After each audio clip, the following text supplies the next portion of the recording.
time of day wherever you're at. So here's the issue. I recently saw that Ford issued a recall on the manual S650 Mustangs. Here's why. I'm done. Cut the show. I'm done. Take me off. Take me off. Well, you guys saw the title of the video. Let's chat. So Ford has recently issued a recall on the 2024 Mustangs, the 6-speed Mustangs, I guess you could say. And I will put exactly why right now. So I'll also read it off to you as to why the recall is. Issue date, June 3rd, 2024. Description. On your vehicle, the hydraulic clutch pressure line cannot be properly retained to a locating stud on the dash panel. A line with improper retention may contact hot exhaust components and melt leaking hydraulic fluid. The safety risk of this: a leaking clutch pressure line will not impact the volume of brake fluid in the brake system, so you will not observe an impact to brake function. However, this condition can impact the brake fluid supply in the clutch and result in an inability to change gears. If leaked hydraulic fluid accumulates near a sufficiently hot surface, you may observe smoke and experience an underhood fire. Oh, we ain't gonna be in no fire, not today. An underhood fire increases the risk of injury. Wow. So, as you guys know, I've only had this car, what, 3-4 weeks, and it already has a recall. I mean, I'm not saying that that's bad or anything. Still have not even reached 500 miles because it's been raining like crazy where I live. Well, we're at 356 before I drive it to the dealer to get this recall looked at.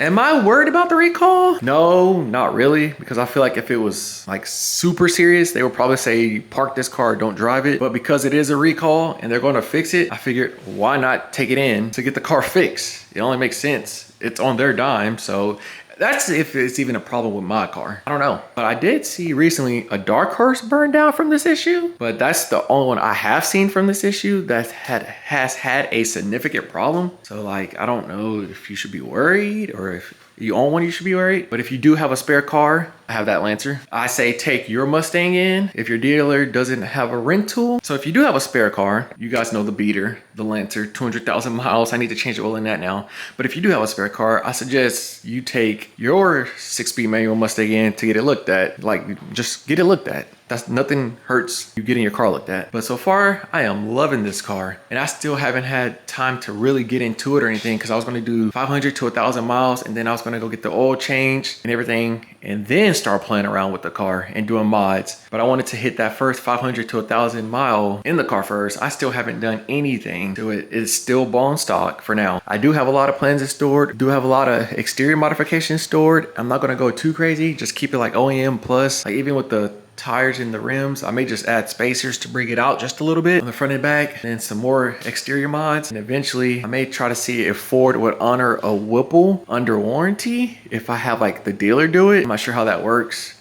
I'm sure you guys could chime in the comments exactly how that will work. But Ford has issued a recall for the Mustang. So here, I will say the only issue that I have had personally so far, I even told them before I left the dealer, I know somebody's gonna comment, you shouldn't have left the dealer beforehand, to add coolant to this coolant reservoir. But the service advisor, or my person that sold me the car, reached out to the service advisor or whatever, and they said that it was normal on all the Mustangs. So what I did, I went and got my own coolant. I made sure it was the right coolant for this car, and I just added it in myself, because I did tell them that it looked low to me, but to be precautious, I just went ahead and added coolant myself. But I do have it documented, so they can't argue. You know, it is under warranty. The car's still under warranty, clearly. It's still new. But what I'm going to do now is I'm just going to walk around and document the car before I take the car in, because I did see a recent video, shout out to Q the Chaotic, of him taking his car to the dealer. They scratched his rims and did some other things and refused, I guess, to admit that they did it. So if you made it this far to the video and you do not care, go ahead and click off. I appreciate you for stopping by, listen to me vent. But like I said, more mods will be coming to the 2024 Mustang GT. Just wanted to get the little stuff taken care of, and then we're gonna get to it. I also have, I don't really have plans for that Lancer out there. It's just gonna sit and chill for a little while. Be a point A to point B car, like I always say. Let's do this quick walk around before I take the car in, just to document on my end there's nothing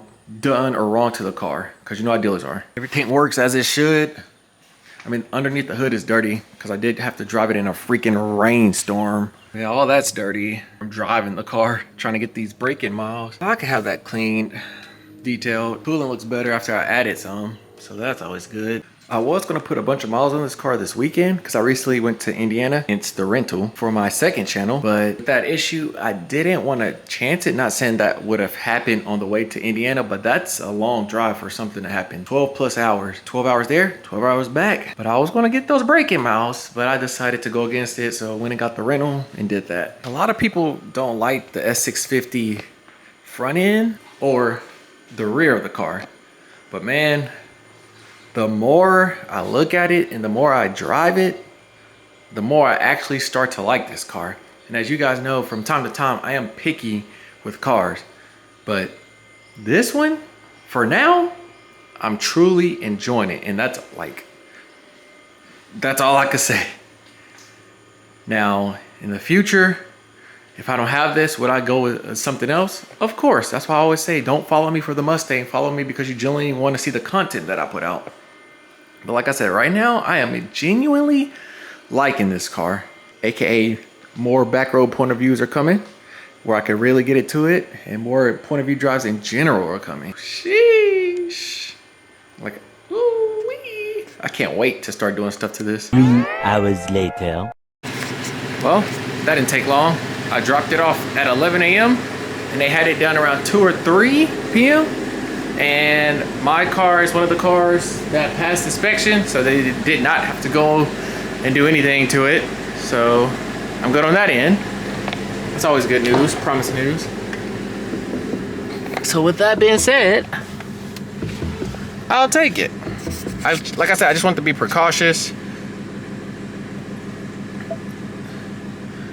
With that being said, I'll take it. Like I said, I just want it to be precautious. Like, I know if it was super bad, they would have like said, don't drive the car, but you just literally never know. So I went ahead, I had time today, so I went ahead and dropped it off. I didn't think it would be that fast, and they got it done for me. So yeah, that's how the recall went. Without further ado, Campsite 12, I'm out.